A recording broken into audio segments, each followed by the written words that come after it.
I taste copper before I register the pain. My body lies twisted at the bottom of the basement stairs, each breath an exercise in agony. 14 steps.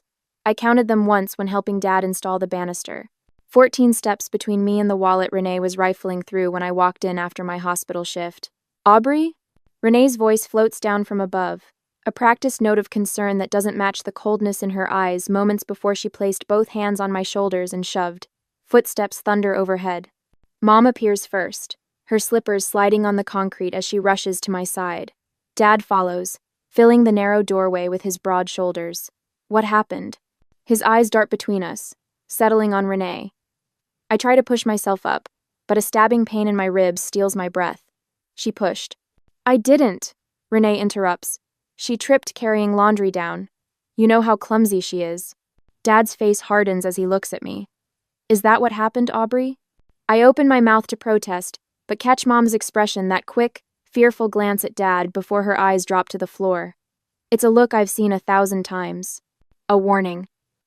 We'll handle this at home, Dad announces, his voice brooking no argument. No hospitals. The words hang in the air like a death sentence. I know what handling it at home means. I close my eyes, remembering 4 months ago when Renee hurled my medical textbook at my head while I studied. The cut required 7 stitches, but Dad called it an accident and stitched it himself in the downstairs bathroom. When I cried from the pain, he tightened his grip on my arm. Stop being dramatic, Aubrey. You're embarrassing us. Later, Mom cornered me in the kitchen, voice barely above a whisper. Just keep your head down until residency is over. It's only 2 more years. 2 more years of this. 2 more years of accidents. I press my palm against my side, feeling the unnatural give of bone beneath skin. I can't breathe properly, I say, my voice steadier than I expect. I need medical attention. I need medical attention. Dad steps closer, lowering his voice. What you need is to stop making a scene. We have company coming for dinner. My hands tremble as I reach for my phone in my pocket. Then suddenly, they don't.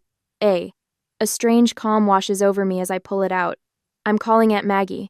Something flickers across Dad's face, surprise, maybe even fear. He's not used to defiance. I'm taking her to the ER, Mom says, and I nearly drop my phone in shock. This is different, Richard. Dad blocks the doorway, arms crossed. Fine, but Aubrey, you tripped while carrying laundry. That's what happened. Say anything else, and you can forget about our support during your residency. The threat hangs between us. Without their help with rent, with the occasional groceries and gas money, my residence salary wouldn't stretch far enough. I'd lose the apartment, maybe even the residency itself. Renee smirks from behind Dad's shoulder. Daddy, will this affect my summer internship? My perfect academic record can't have any complications. The emphasis makes her meaning clear. My sister, the golden child, must remain untarnished. Mom helps me stand, and the room spins. Through the haze of pain comes a realization that lands like another fall.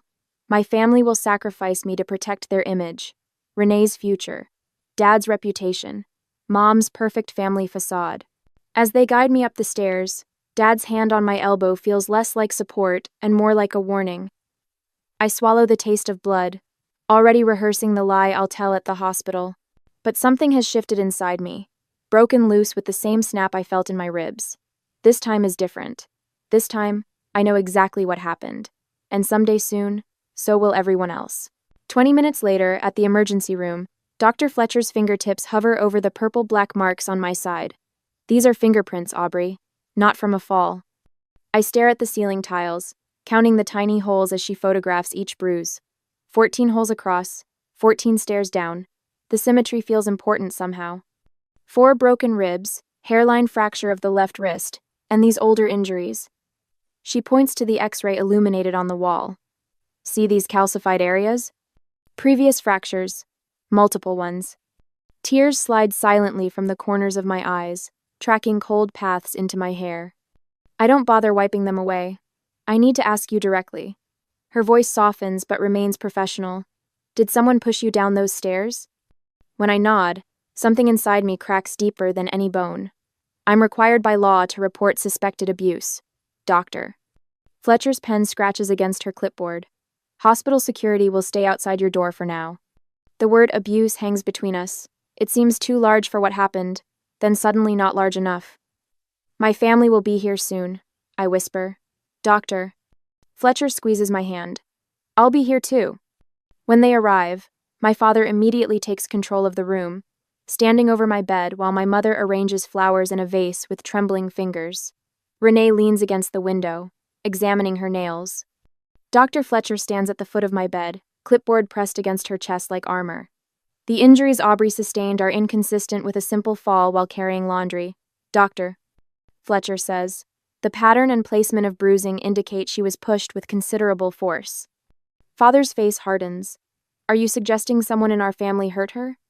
I'm stating medical facts, she replies evenly. X-rays also show multiple previous fractures in various stages of healing.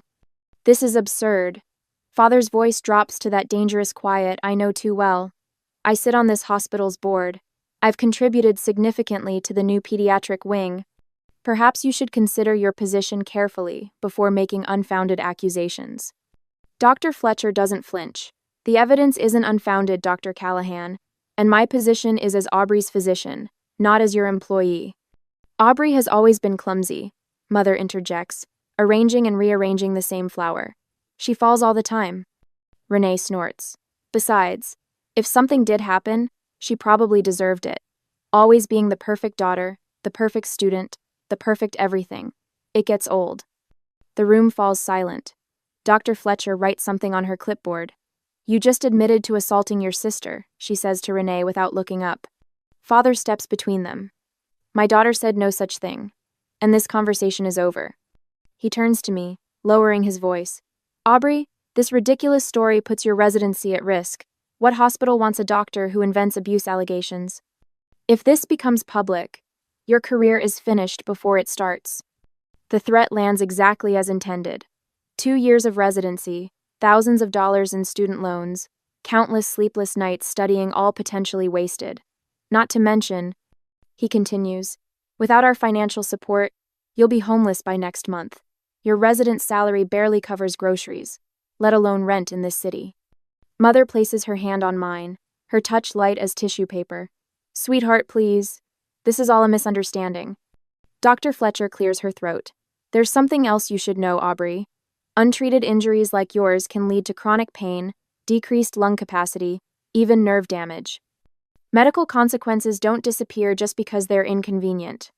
Her words strike a chord. How many medical consequences have I already ignored to keep peace?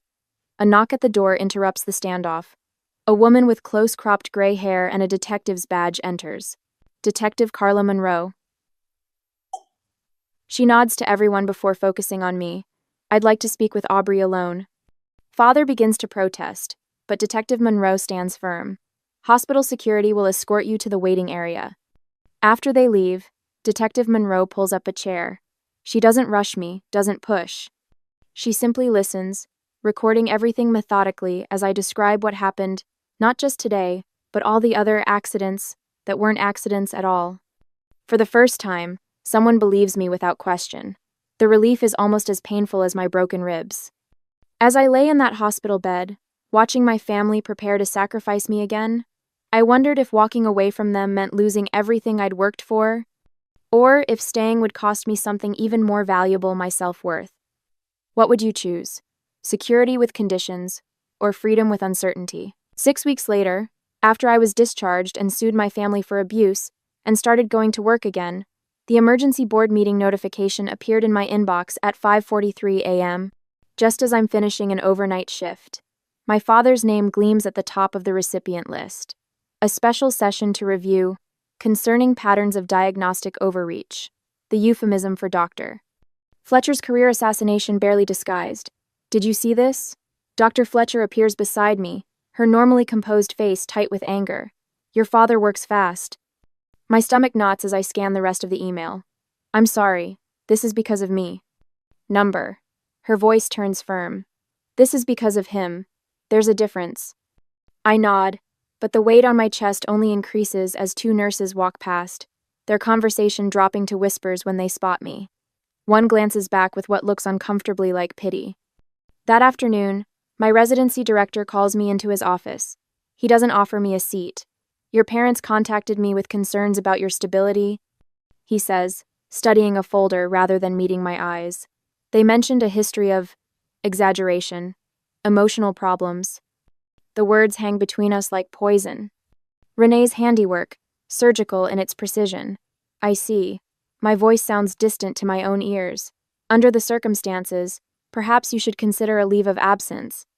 A leave would validate their claims, I say, surprised by my steadiness. I'm not unstable. I'm injured. He finally looks up, assessing me through narrowed eyes. Political situations like this get messy. The board has significant influence over our program funding. My phone buzzes again as I leave his office. Mother's fifth voicemail today. I listen to her tearful accusations about tearing apart the family as I limp to my car, each step a reminder of what family has cost me. In days to come, apartment hunting with broken ribs is its own special torture. Each staircase, each doorway to inspect sends daggers through my side. The cheapest place I can find costs twice what I've budgeted. Without my parents' help, my residence salary stretches tissue paper thin across rent, utilities, and the sudden expenses of starting over. At night, I curl around my pain in a motel room that smells of industrial cleaner and cigarettes. The front desk clerk eyed my bruises with knowing sympathy when I paid for the week in cash. "Leaving somebody, honey?" she'd asked. I'd nodded, the truth of it settling into my bones. I am leaving somebody the version of myself that believed family loyalty required my silence. The sideways glances from colleagues grow more obvious each day. Whispered conversations halt when I approach. Dr. Travers, who usually seeks my help with difficult IV placements, suddenly manages fine without me. Someone left a pamphlet about mental health services in my locker, the word delusions circled in red pen. I begin carrying a small notebook, documenting every interaction with precise times and witnesses. My phone fills with saved voicemails, mother's tearful manipulations, father's thinly veiled threats. During a meeting where the chief resident distributes new schedules, I position my phone to record when he accidentally assigns me 6 consecutive overnight shifts. Administrative error, he claims when I question it. His eyes slide toward the door where my father often enters for his morning rounds. "I'd like that corrected, please," I say, holding his gaze until he looks away first. Back in the locker room, my hands shake so badly I can't work the combination lock. The adrenaline crash leaves me lightheaded, leaning against the cool metal. When I finally get the door open, a paper bag sits on my folded scrubs. Inside, a still warm coffee, and a sandwich wrapped in wax paper. A sticky note in Dr. Fletcher's handwriting reads, "Some days we just need to be reminded we're not fighting alone. Your courage matters." I eat slowly, savoring each bite. The first food in days that doesn't taste like fear. The hospital chapel remains empty most afternoons. I sit in the back row, finding strange comfort in its silence after my shift ends. Today, the door opens just as I prepare to leave. Mother slips in, her eyes red-rimmed, her hands clutching her purse like a shield. "Aubrey," she whispers, sliding into the pew beside me. "Please, can we talk?" I shift away, the movement pulling at my still-healing ribs. "Can't you just say you were confused?" she pleads. "Your father built this life for us." "He built a life where Renee could hurt me without consequences," I say, the words emerging with surprising clarity. "I'll talk to your father," she promises, reaching for my hand. "If you drop the charges, things can go back to normal. We can be a family again." The familiar bargain my safety traded for their comfort. How many times have I accepted this transaction? I stand despite the pain, looking down at her hunched figure. I became a doctor to heal people. I can't heal anyone if I can't even protect myself. Her face crumples. "You don't understand what you're doing to us." "I understand exactly what you've done to me." The revelation feels like oxygen after years underwater. "And I won't let you do it anymore." The following week brings unexpected allies. Dr. Fletcher testifies before the Hospital Ethics Committee, methodically presenting my x-rays and documentation. "These injuries," she says, pointing to the fracture patterns, "are inconsistent with a fall while carrying laundry. They are, however, entirely consistent with being forcefully pushed downstairs." Detective Monroe, who first interviewed me in the hospital, provides a protective escort when I return to my parents' house to collect essential belongings. "Take your time," she says, positioning herself between me and my father's thunderous glare. "I've got nowhere to be. While my family demands silence as proof of love, these strangers offer me protection without conditions. They listen when I speak. They believe what I say. With each person who stands beside me, my voice grows stronger in the investigation interviews. The tremor in my hands steadies. That evening, I call Aunt Maggie from the motel parking lot. Rain drums against the roof of my car, matching the pounding of my heart. "Aubrey," she answers on the first ring. "I've been waiting to hear from you." "I need a place to stay," I say, the admission burning my throat, "just until I figure things out." "My guest room is yours for as long as you need," she says without hesitation. "I've already made up the bed." "They're saying terrible things about me," I warn her, wiping away unexpected tears. "Dad will try to turn everyone against you too." "Let him try." Her voice hardens. "I've been documenting their accidents for years, sweetheart. Your father might be surprised by what I've kept." 40 minutes later, I stand on Aunt Maggie's front porch, a single suitcase at my feet, rain soaking through my jacket. The door opens before I can knock, warm light spilling out around her familiar silhouette. "Come in," she says, reaching for both my hands. "You're home now." Next day, the kitchen table at Aunt Maggie's transforms into our war room. Medical records fan across the oak surface as I organize them by date, photographs of injuries paired with hospital reports. Maggie's meticulous notes about my accidents over the years fill a 3-ring binder: dates, times, explanations my parents gave her, and her observations. "You've been documenting all this time?" I ask, flipping through pages spanning back to my high school years. Maggie's lips form a tight line. "I tried reporting it once. Your father convinced everyone I was a jealous sister-in-law trying to cause trouble." She taps the binder. "So I started keeping records, waiting for when you were ready." Detective Monroe calls that afternoon, her voice steady. "We're filing charges against Renee. The DA believes we have enough to make assault with intent stick." I grip the phone tighter. "And my parents?" The investigation continues. The court-appointed advocate is concerned about the long-term pattern. After the call, I meet with my attorney, Caroline Winters. She spreads our timeline across her desk. "The evidence doesn't lie: 15 accidents in 5 years, escalating in severity. You've built a solid case," Caroline says. For the first time since the fall, I feel my spine straighten. My father strikes before the week ends. The residency director, Dr. Howard, calls me into his office, his expression grave. "Your father contacted the board about your situation." He folds his hands on the desk. "He suggested your continued presence might disrupt hospital operations." My stomach drops. Years of sacrifice, crushing student loans, all for nothing. "I understand if you need to let me go," I whisper. Dr. Howard's eyebrows shoot up. "Let you go?" "Aubrey, I'm placing you on paid medical leave with full benefits and support services until this is resolved." He leans forward. "Your father doesn't control this department." I blink back tears. 2 days later, Renee appears in the hospital lobby during my brief return to collect research materials. Security intercepts her before she reaches the elevator. "I just want to talk to my sister," she shouts, loud enough for everyone to hear. Officer Sanchez steps between us. "Ma'am, you're violating a restraining order." Renee's face contorts. "This is ridiculous. She's my sister." The next morning, my phone buzzes with a text from Caroline. "The judge has added additional restrictions to Renee's release conditions: no contact through third parties. Minimum distance increased to 500 feet. At a medical conference downtown later that week, I spot 2 board members who've always supported my father. They see me, exchange glances, and change direction. Word spreads quickly in hospital circles. When my attorney asks if I want to pursue maximum penalties against my sister and parents 2 days later, I hesitate. Would justice mean seeing them punished?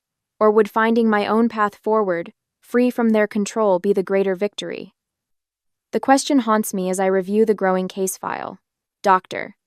Fletcher organizes an unexpected show of support. 10 colleagues from different departments sign sworn statements about my professional conduct, character, and the injuries they've noticed over time. "We've seen the bruises you tried to hide," Dr. Fletcher says quietly.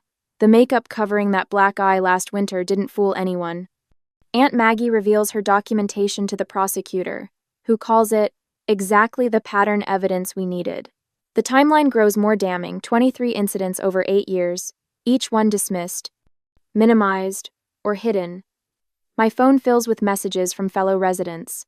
Whatever shifts you need covered, I'm there. We believe you. Take all the time you need. The hospital board meets in an emergency session a week later. Father's attempts to leverage his position against me triggers an ethics investigation into abuse of authority. He's temporarily removed from committee assignments pending review. At Sunday brunch with Maggie, my phone lights up with my mother's number, but I decline. Your father's colleagues won't look him in the eye anymore, Maggie says, watching me debate answering. Nancy Miller canceled their dinner plans last night, first time in 15 years. The call goes to voicemail.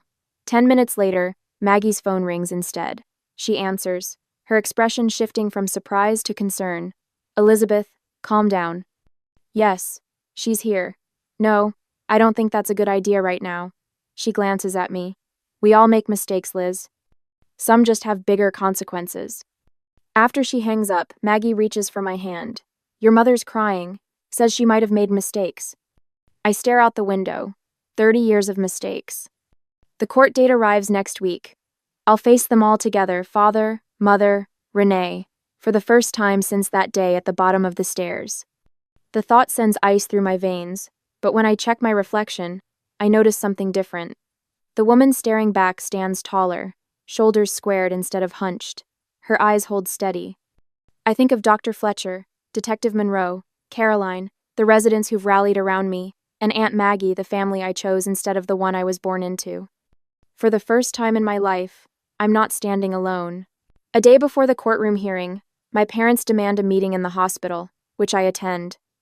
The conference room feels too small, the air stale with tension. My father sits across from me, his posture military straight, while my mother fusses with her pearl necklace, fingers trembling slightly as she adjusts it for the 5th time. Through the glass walls, I watch attorneys mill about in the hallway, their voices a distant hum. We want to resolve this before it goes any further, Father says, his professional tone almost convincing. He slides a manila folder toward me, a settlement offer. I don't reach for it. Weeks ago, I would have lunged for this lifeline. Now, I let it sit between us like the trap I know it is.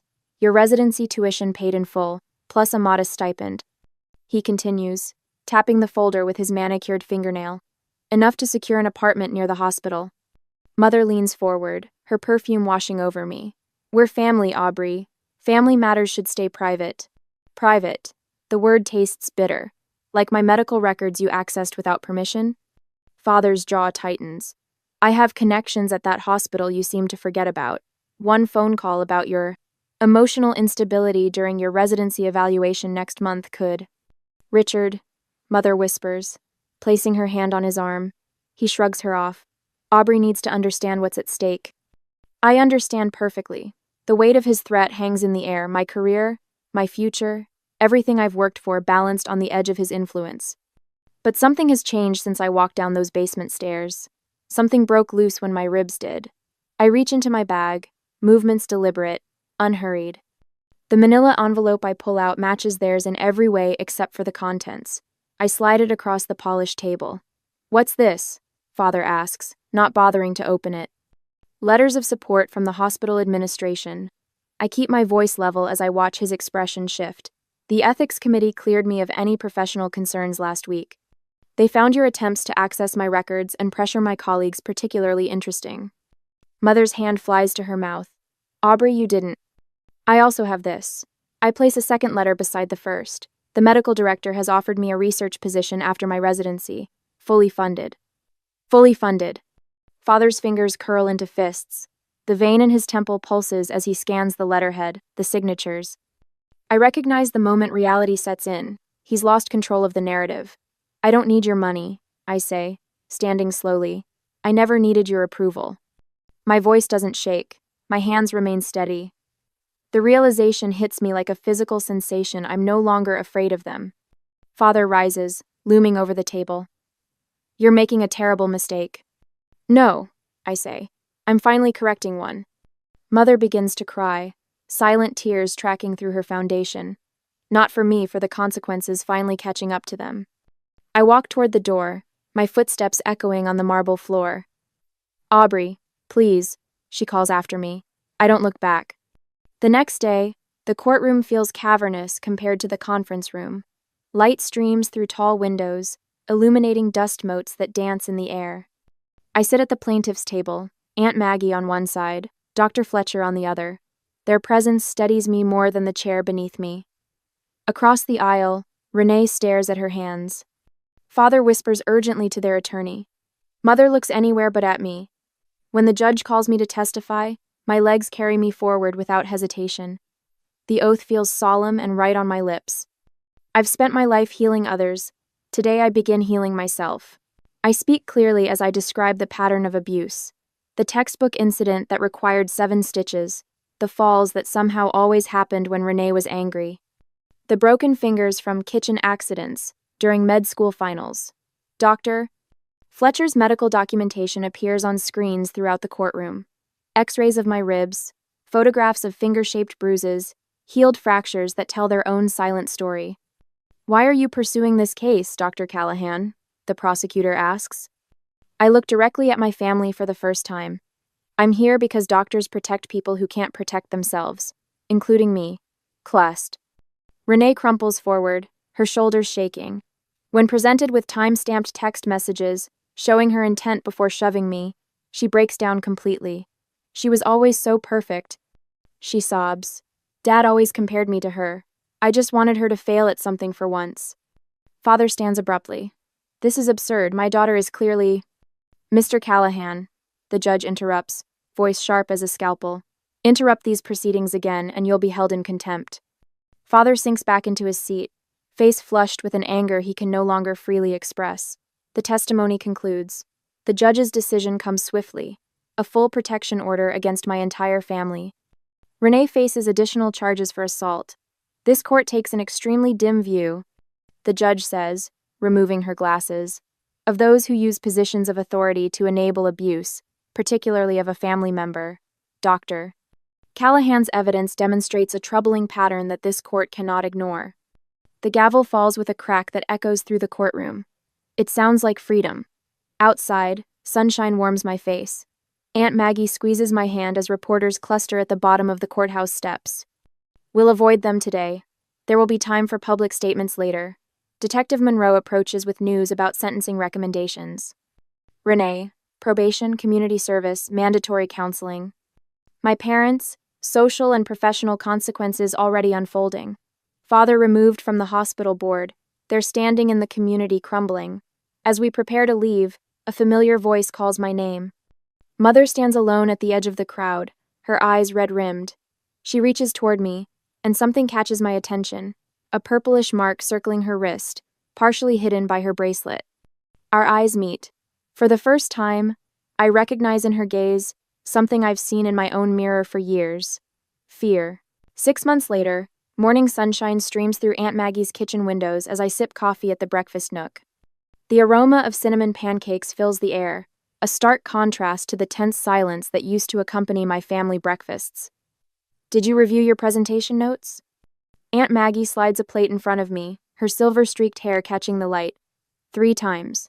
I touch my side, an unconscious habit, though my ribs have long since healed. Still nervous. Maggie laughs, the sound warm and unrestricted. The hospital's star resident.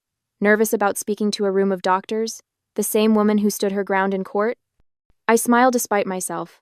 In 6 months, I've become accustomed to conversation without walking on eggshells, to laughter without waiting for the other shoe to drop. Later that afternoon at the medical conference, I stand before a room of colleagues. My hands remain steady as I click through slides, showing injury patterns consistent with domestic abuse. The signs are often there. I tell them, my voice clear. A patient who minimizes injuries. Explanations that don't match the trauma. Multiple healed fractures in various stages. From the back row, Aunt Maggie records the presentation on her phone, pride evident in her posture. When I finish to generous applause, Dr. Fletcher gives me a subtle thumbs up from the front row. 2 weeks later, I recognize the look immediately. My patient, a woman in her 30s with suspicious bruising around her wrist, avoids eye contact while explaining how she fell against the counter. I pull up a chair instead of standing over her, lower my clipboard, create space for truth. Sometimes injuries tell a different story than the one we're ready to share. I say softly, remembering my own rehearsed explanations. Whatever that story is, I'm here to listen. Her eyes fill with tears. My husband. I reach for her hand, not as a doctor, but as someone who understands. Sometimes the bravest thing we do is tell our truth, even when those who should believe us don't. She nods, a barely perceptible movement. I slide a resource packet toward her, the same one Detective Monroe helped me develop for the hospital. That evening, Aunt Maggie hosts a small dinner gathering at her coastal home. Dr. Fletcher brings her famous key lime pie. Detective Monroe arrives with case files tucked under her arm, always working. Ethan, a physical therapist I met during my recovery, brings flowers that match the blue of the ocean visible through the windows. I notice how he pulls out my chair, his fingers lightly brushing my shoulder in a gesture that asks permission rather than assumes it. Maggie raises her glass. To healing that comes from being truly seen and believed. The words settle around us like a blessing. The following Monday, I hang framed X-rays in my new office. The evidence that once documented my breaking now serves as testament to my survival. Beside them, a letter confirming my acceptance to a specialized trauma-informed care fellowship. My phone buzzes with a text. My mother.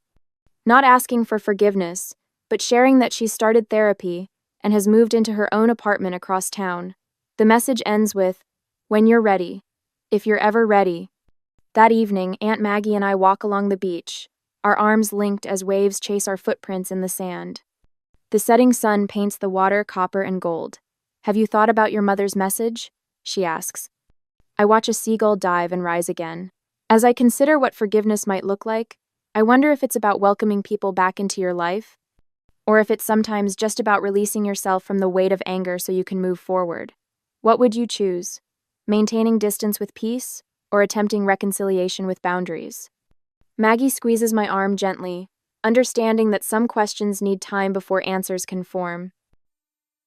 I stand frozen in my parents' elegant living room, unable to move, my phone clutched so tightly in my trembling hand that my knuckles have gone white. The text message from Ryan, Lucas's business partner, still glows on the screen. Contract canceled. Someone sent damaging information about Lucas's past. Need to talk. My father's grandfather clock ticks loudly in the silence, each sound marking another painful second of this nightmare. Tick, tick, tick. The rhythm I've known since childhood now feels like a hammer against my skull. Madison's laughter drifts in from the kitchen where she sits with our parents. The sound of it light and carefree makes my stomach twist.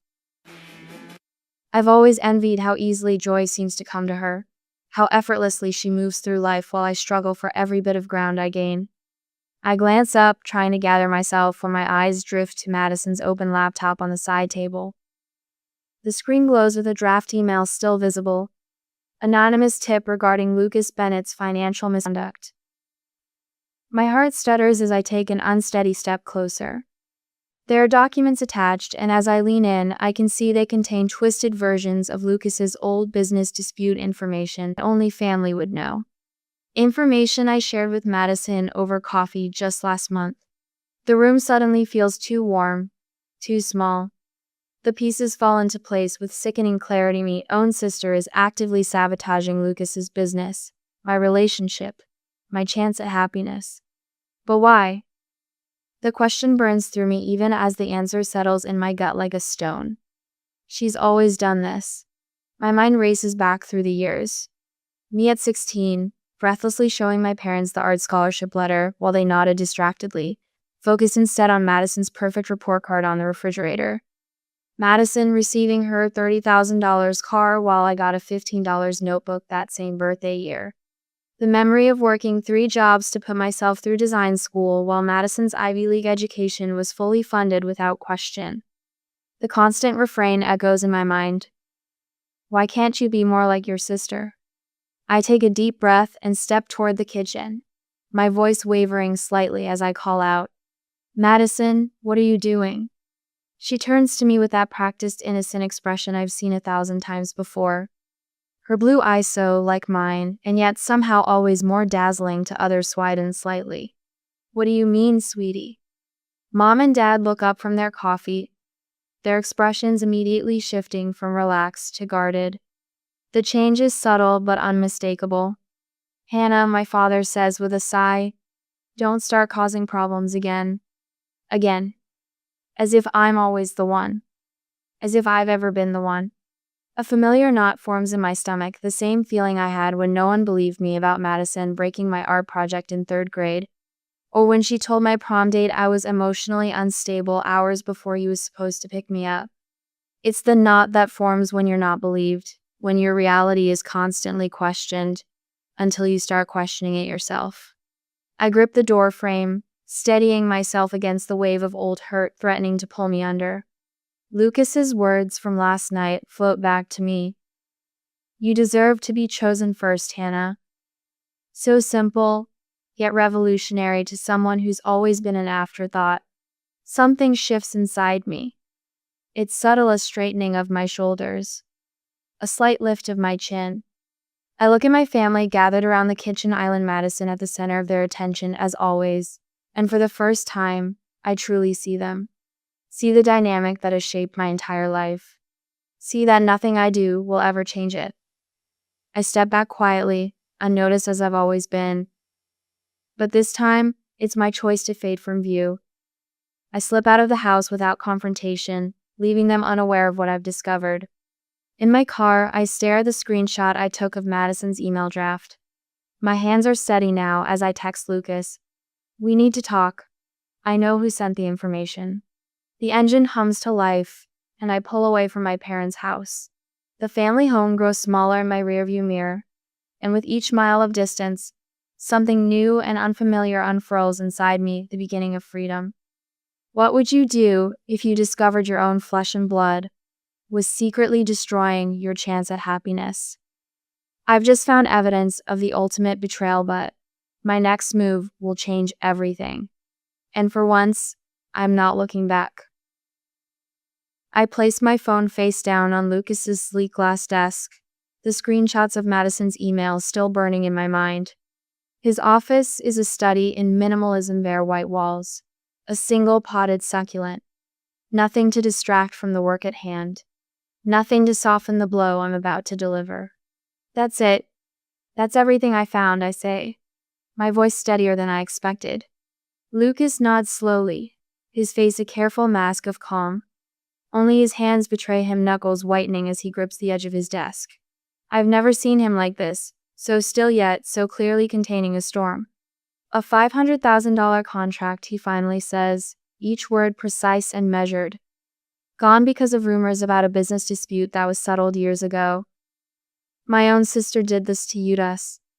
The guilt rises like bile in my throat. I brought this into her life. Lucas's eyes find mine, and the intensity in them makes me catch my breath. No, Hannah, you didn't do this. Madison did. Her name hangs between us, and suddenly the floodgates open. It's not just this, I say, the words tumbling out after years of silence. It's everything. It's always been everything with her. I sink into the chair across from him, memories surfacing like bruises under pressure. When I was in college, my friends suddenly started treating me differently. I found out later Madison had told them I was always jealous and competitive with her. I stare at my hands. The night before my interview with Barton Design, she accidentally spilled red wine all over my portfolio. I had to stay up all night recreating it. Lucas watches me, his silence encouraging. Every time something good happens, she's there with her backhanded compliments. When I landed the Morrison project, she told everyone, "It's amazing you got that job, they must really need someone inexpensive." The familiar hurt flares, but it's different, no, illuminated by understanding rather than confusion. My phone buzzes against the desk. I flip it over to see my mother's name on the screen. Something in me already knows what this call will bring. I put it on speaker. Hannah? Madison says you're upset with her. What did you do now? My mother's voice fills the room, familiar in its automatic defense of my sister. I end the call without answering, only to have my phone immediately buzz with a voicemail notification. My father this time. Your sister is just concerned about you rushing into things with Lucas. Call her and apologize for whatever this is about. I place the phone down gently, a strange calm washing over me. They've never been on my side. I say, the realization settling into my bones with the weight of absolute truth. Not once. Lucas stands, circles the desk, and takes my hand in his. With his other hand, he picks up his own phone and dials. Alan? It's Lucas. I need you to draft a cease and desist letter immediately. His fingers tighten around mine. Yes, it's urgent. As he speaks with his lawyer, outlining Madison's actions with clinical precision, I feel something I've rarely experienced in my life, someone fighting for me. When he hangs up, I'm blinking back tears. No one's ever done that before, I whisper. No one's ever fought for me. We're not going to let her destroy what we've built, he says simply. Not our business, not our relationship, not our future. There's steel in his voice, and I draw strength from it even as my phone continues to light up with notifications. I open one a screenshot from a mutual friend showing Madison's latest social media post. It's scary when someone isn't who they claim to be. Just looking out for those I care about. It's getting worse, I say, scrolling through comments from family friends, people I've known my whole life, suddenly questioning Lucas's character. 3 clients canceled their contracts this morning, Lucas says quietly. Investors are getting nervous. My design clients are starting to message too. They've been hearing concerns. The tendrils of Madison's sabotage are reaching everywhere. That night, I stare at the cease and desist letter draft on Lucas's laptop. The formal legal language transforms my sister into the offending party. Tomorrow this will be sent to Madison Wilson, me own flesh and blood. My finger hovers over the trackpad, unable to close the document. Ryan says we might be able to salvage the Westlake contract. Lucas says from the doorway, his tie loosened after a long day of damage control. Not everything is lost. I turn to face him, my throat tight. Is this really what it's come to? Legal action against my own sister? Lucas sits beside me, his expression softening. You don't have to do this if you're not ready. That's just it, I say, my voice barely above a whisper. I think I am ready, and that terrifies me. The realization settles between us. What kind of person takes legal action against their own family? Am I becoming someone I don't recognize? But then I remember Madison's calculated betrayal, her years of undermining me, and my resolve hardens. Send it, I say, closing the laptop with a quiet click. Lucas nods, understanding the weight of this decision. I'll tell Alan first thing tomorrow. When he falls asleep beside me, his breathing deep and even, I lie awake, watching shadows move across the ceiling. This small victory, salvaging a contract, standing up for ourselves, comes at the cost of severing what remains of my family bonds.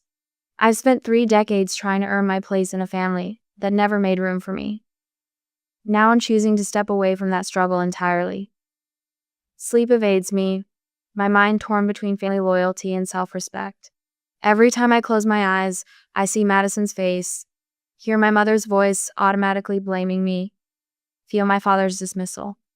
Then I imagine Lucas losing everything he's built because of my sister's jealousy. By dawn, my pillow is damp with tears I didn't realize I was shedding, but my resolve remains unshaken.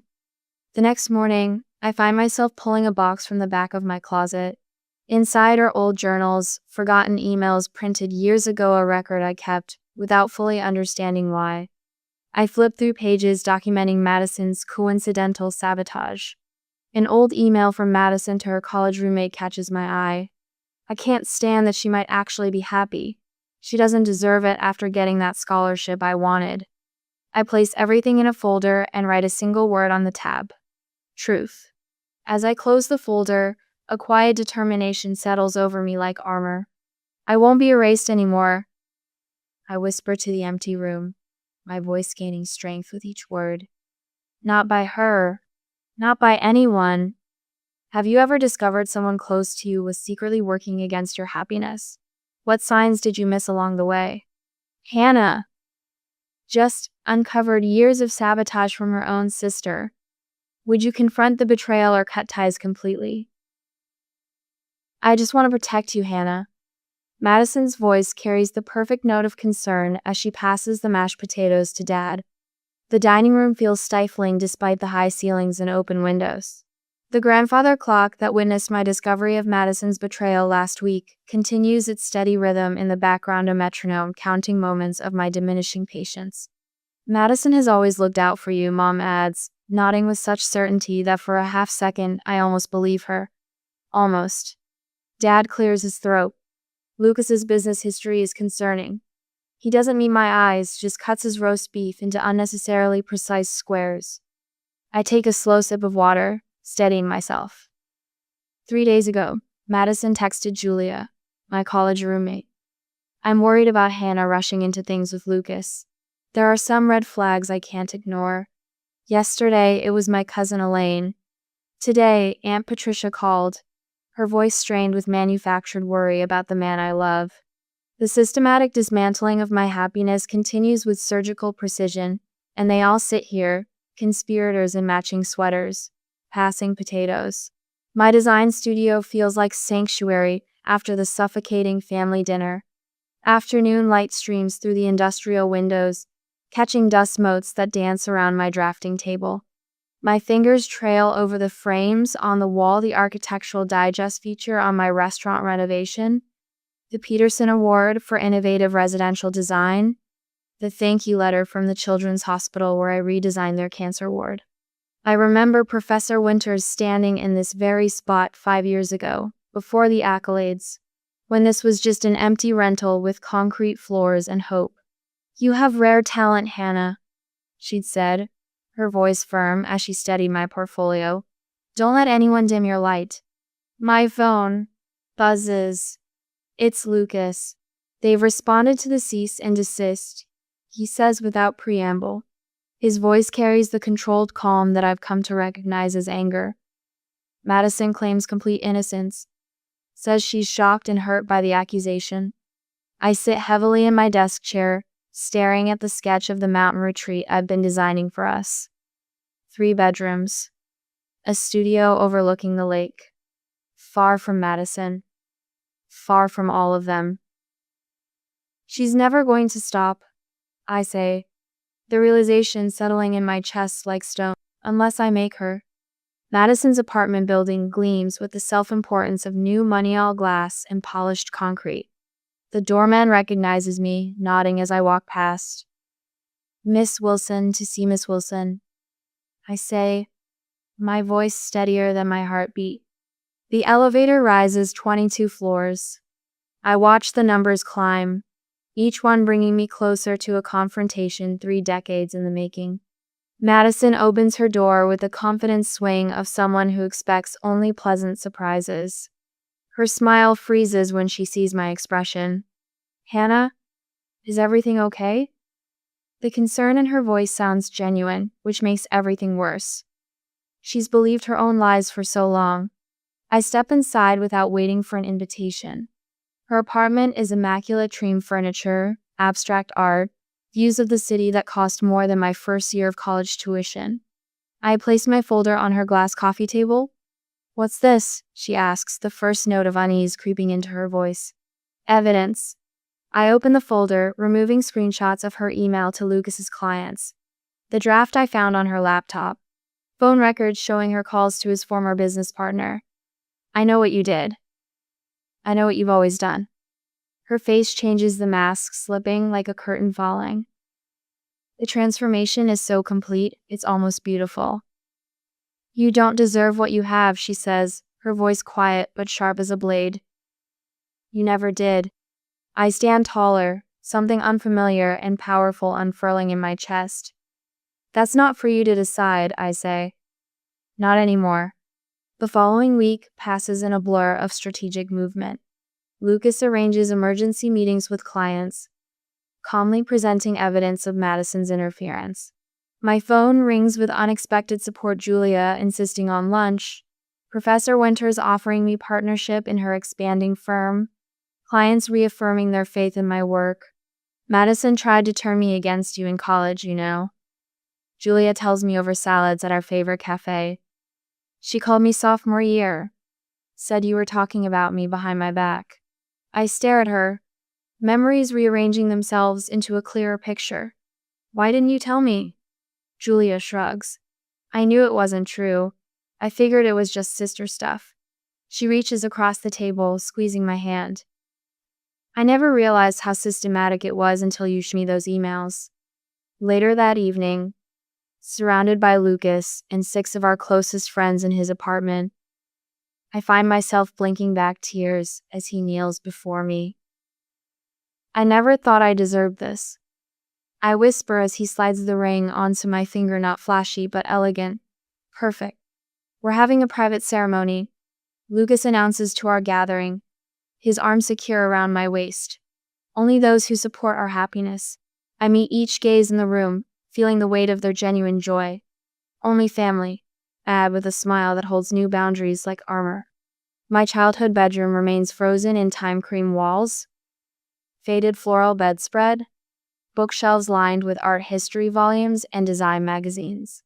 I remove my watercolors from the wall one by one, each revealing a slightly darker rectangle of paint beneath. My fingers trace the doorframe, where pencil marks tracked our growth, Madison always taller, always ahead.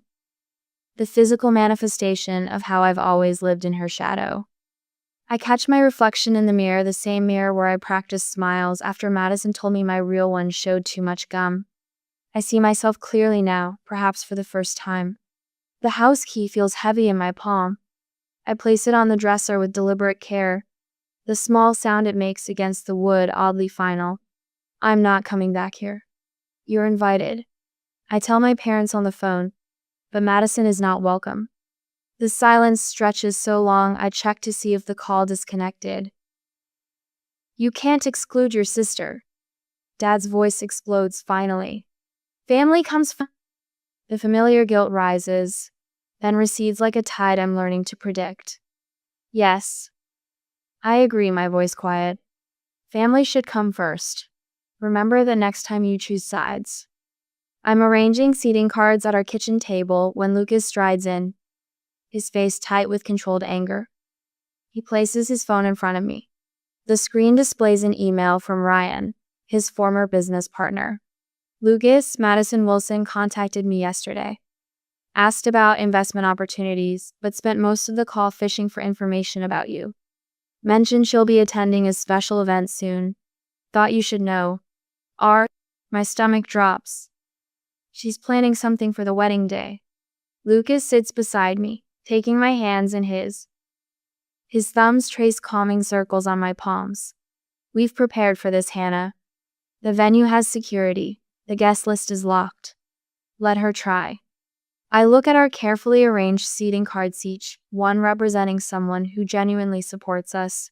For the first time in my life, I've created something Madison can't infiltrate or destroy. A smile forms on my lips, not the cautious one I've worn for years, but something new, determined, even dangerous. For once, I say, squeezing Lucas's hands, I'm 2 steps ahead of her. I stand before the full-length mirror in the bridal boutique's private room, barely recognizing the woman staring back at me. The wedding dress me-own design brought to life by skilled hands falls in elegant, clean lines against my body. Nothing extravagant or showy, just simple sophistication that feels authentically me. It's perfect, I whisper, running my fingers over the handcrafted beadwork at the waist, hundreds of tiny stitches I painstakingly sketched in my design notebook. My wedding planner, Diane, steps back with approving eyes. The venue overlooking the lake is secured. Small, intimate, just 30 guests as requested. She pauses, lowering her voice. And security has been briefed with your sister's photo. The words hang in the air between us. 2 months ago, I would have felt a stabbing guilt at the thought of posting security to keep my own sister away. Now, I feel only a steady resolve. Today is about love, not drama. I say, more to myself than to Diane. My phone buzzes on the nearby table. Madison's name flashes across the screen for the 3rd time today. I silence it without answering, but not before noticing the voicemail notification. Later, alone in my car, I press play, steeling myself. Hannah. Madison's voice breaks with practiced emotion. You can't do this to me. I'm your sister. After everything we've been through together. The familiar manipulation continues, each word designed to crack my newfound strength. I delete it before she finishes. The text messages come next. A barrage of guilt wrapped in concern. Mom is crying every night because of you. Dad can hardly eat. Is this really what you want, Hannah? To tear our family apart? I set my phone down on the passenger seat, my hands steady. 6 months ago, these words would have sent me spiraling. Now they simply confirm I'm making the right choice. When Lucas calls that evening, I can hear the tension in his voice before he speaks. Madison showed up at my office today, he says. The grandfather clock in our hallway ticks loudly in the silence that follows. That familiar sound that once measured my suffering now merely counts the seconds until Lucas continues. What did she say? I ask, though that you've always been unstable when things go well, that I should be careful about marrying someone with your history of emotional problems. He pauses. She said she was just concerned about me. A hollow laugh escapes me. Madison. I had security escort her out, Lucas says, his voice warming. And I told her if she ever spoke about you like that again, we'd add slander to the cease and desist. That night, our wedding planner calls, her voice tense. Someone tried to cancel your cake order and flower arrangements. Claimed to be you. I close my eyes, unsurprised. Don't worry, she adds quickly. I've alerted all vendors. Nothing changes without in-person verification now. The next morning brings a call I've been expecting. My mother's voice comes through sharp and brittle. You're tearing this family apart, Hannah. Is that what you want? I watch the leaves on the maple tree outside my window dance in the autumn breeze, their edges beginning to turn golden red. I'm not tearing anything apart, Mom. I'm simply refusing to maintain a relationship that's harmful to me. If Madison isn't welcome at your wedding, your father and I won't come either. The ultimatum hangs between us. In the past, this would have been enough to make me crumble, to accept whatever terms kept the fragile peace. Instead, I feel an unexpected lightness. That's your choice to make. I've made mine. The shocked silence on the other end speaks volumes. She hadn't expected this response. As the wedding day approaches, support arrives from unexpected places. Lucas hires additional security without my asking. Design clients send cards with warm wishes. Lucas's business partners issue a joint statement reaffirming his integrity after anonymous concerns circulated in their industry. The morning of our wedding dawns clear and cool. I stand at the window of the bridal suite, overlooking the lake, watching early mist rise from the water's surface, when my planner appears at the door. Your parents are here, she says carefully. Just your parents. Something tightens in my chest, surprise, relief, a complex emotion I can't quite name. They chose to come after all, without Madison. When I walked down the aisle later that afternoon, I glimpsed them in the back row. Their faces are subdued, almost awkward, as if they're not quite sure how to behave in this new reality, where their youngest daughter has set terms they must accept rather than dictate. Lucas waits for me beneath an arch of autumn flowers, his eyes never leaving mine. As I join him, he takes my hands in his, squeezing them gently. Around us, my colleagues from the design world beam with genuine pleasure. Lucas's business partners nod respectfully at my father, who seems smaller somehow, less imposing than the man whose disapproval once shaped my every decision. My phone sits silent in my purse, Madison's increasingly desperate voicemails unheard. A mutual friend mentioned she seemed unraveled lately, her carefully constructed image of the perfect daughter beginning to show cracks. Her latest social media post plays the victim. Family abandonment hurts more than anyone can understand. But her words don't have power over me anymore. I choose you first, always, Lucas vows, his voice steady and sure as we exchange promises. Tears blur my vision, but unlike so many tears I've shed before, these hold nothing but joy, pure and untainted by family drama for the first time in my life. At the reception, my father approaches our table, his hands trembling slightly as he grasps the back of an empty chair. Madison told us things, he begins, his voice unusually hesitant. Things I'm starting to question. I meet his gaze evenly. I know exactly what she told you. From my clutch, I remove a small flash drive and place it in his hand. Here's the truth. It's your choice whether to see it. He stares at the small device, as if it might burn him, then closes his fingers around it with a nod. As he walks away, Lucas leans close. Are you okay? I watch my father rejoin my mother, showing her the flash drive with a solemn expression. Whatever happens next is their choice and not my burden to carry. Yes, I answer, surprising myself with how true it feels. For the first time in a very long time, I really am. The doorbell rings, its chime echoing through our new home, like an unwelcome reminder of the past. Through the frosted glass, I recognize Madison's silhouette, shoulders slightly hunched, head tilted in that practiced pose of vulnerability she's perfected over decades. Lucas squeezes my hand. You don't have to do this. I know. I smooth my cotton blouse, squared shoulders, replacing my former instinct to shrink. But I do. When I open the door, Madison's eyes are already glistening with tears. 2 weeks of marital bliss have transformed me. But she looks diminished, somehow, designer clothes slightly rumpled. The confidence in her stance noticeably absent. Hannah.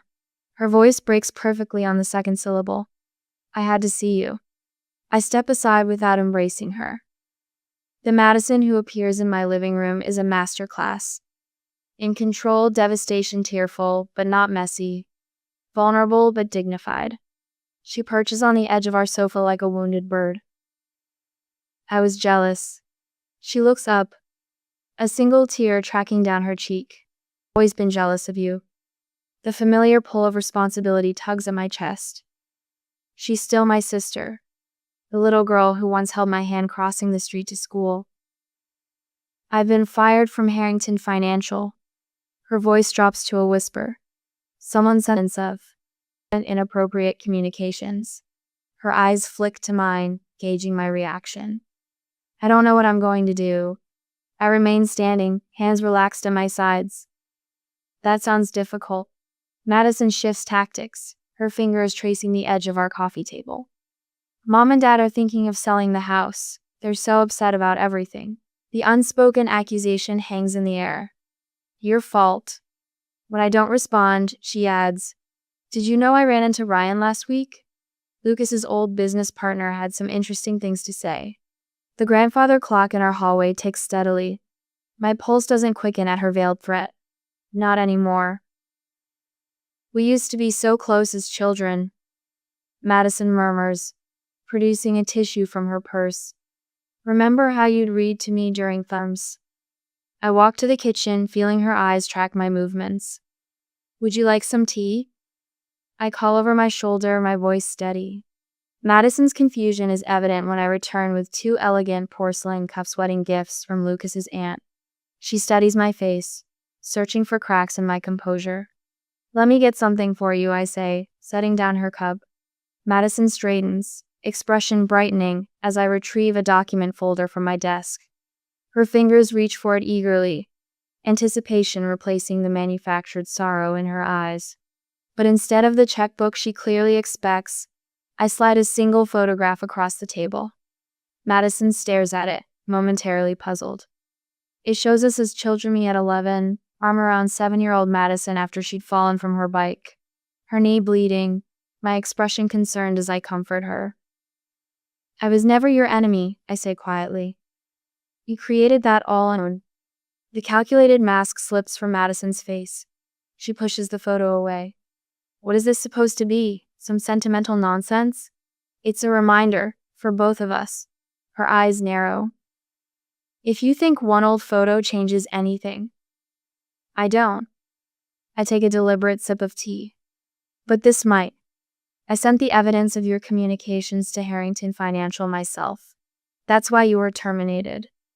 The color drains from Madison's face. You wouldn't dare. I also upgraded our cease and desist to potential legal action. My voice remains even, almost gentle. I didn't have to destroy you, Madison. You did that yourself. She stands abruptly, teacup clattering against saucer. Mom and Dad will never believe this. They know what you're like, always jealous, always competing. My phone rings. I check the screen and answer, putting it on speaker without breaking eye contact with Madison. Hannah? My father's voice sounds different, smaller somehow. We watched the videos, read the emails. We had no idea. My mother's voice filters through, clearly crying. All those years, why didn't you tell us? I tried. The simple truth hangs between us. Now you do. What matters is to do next. I end the call. Madison's manufactured composure crumbles completely, replaced by raw fury. Her eyes, so like mine in color but nothing else, flash dangerously.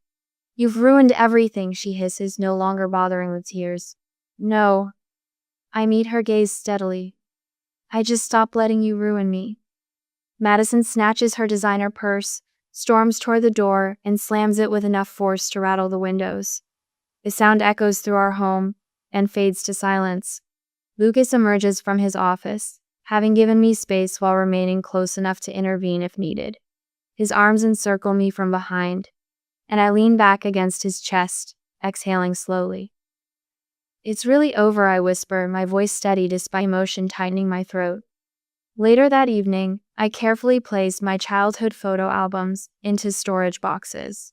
Lucas watches from the doorway as I keep just one picture, not of Madison, but of my younger self at art camp, paintbrush in hand, eyes bright with possibility.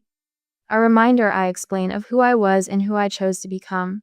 Lucas kisses my temple. What do you think about the lake house? The one we looked at last month.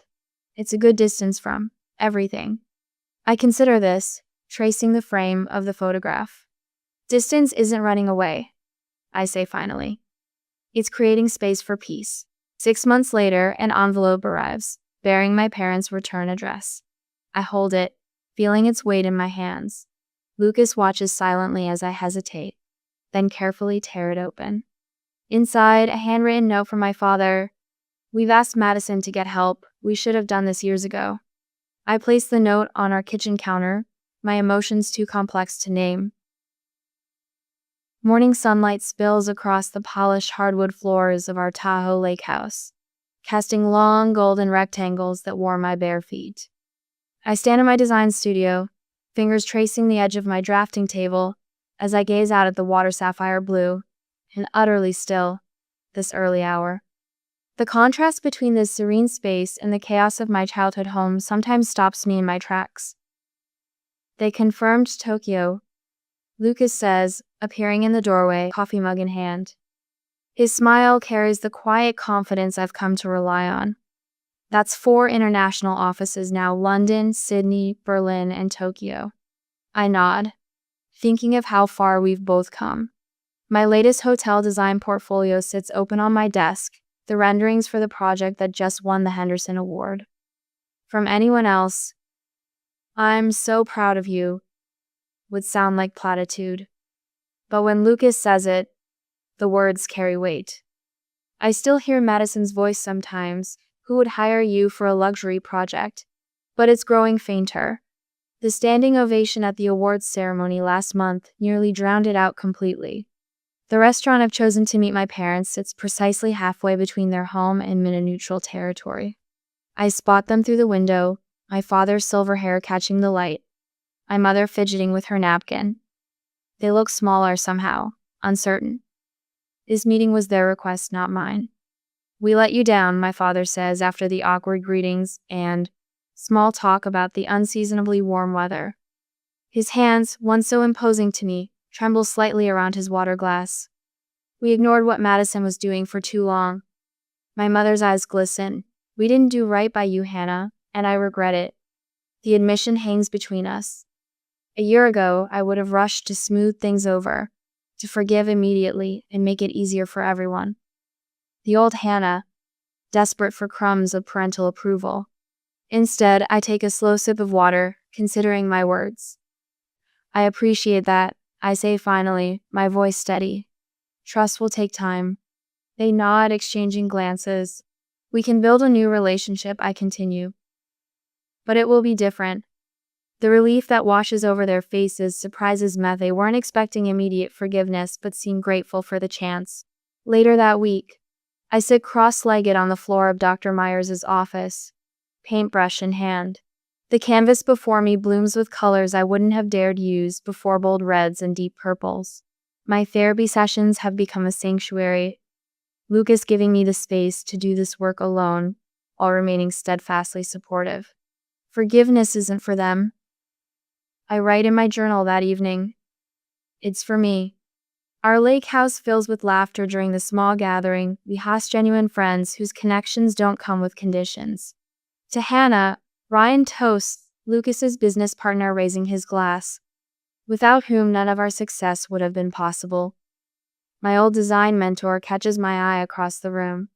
"You've found your voice," she says quietly. The young woman at my first workshop clutches her portfolio, eyes bright with unshed tears. "Your story helped me set boundaries with my own family," she tells me, and I feel something shift and settle inside me. "Our stories can become stepping stones for others," I reply, my smile genuine. Madison's letter sits unopened on my desk for days. When I finally read it on the deck overlooking the lake, the emission of jealousy doesn't surprise me. No explanation could justify the pain she caused, but the acknowledgement matters in ways I hadn't expected. My response is measured. Firm boundaries. No blind forgiveness. If we rebuild anything, it will be on my terms. I seal the envelope, but place it in my desk drawer instead of the mailbox. I'm giving myself time to be certain. The sunset turns the lake to fire as Lucas joins me on our dock. "Are you okay?" he asks. The question simple but laden with understanding. I look out at the horizon, feeling the gentle weight of his hand in mine. For the first time in my life, I say, "I'm exactly where I'm supposed to be."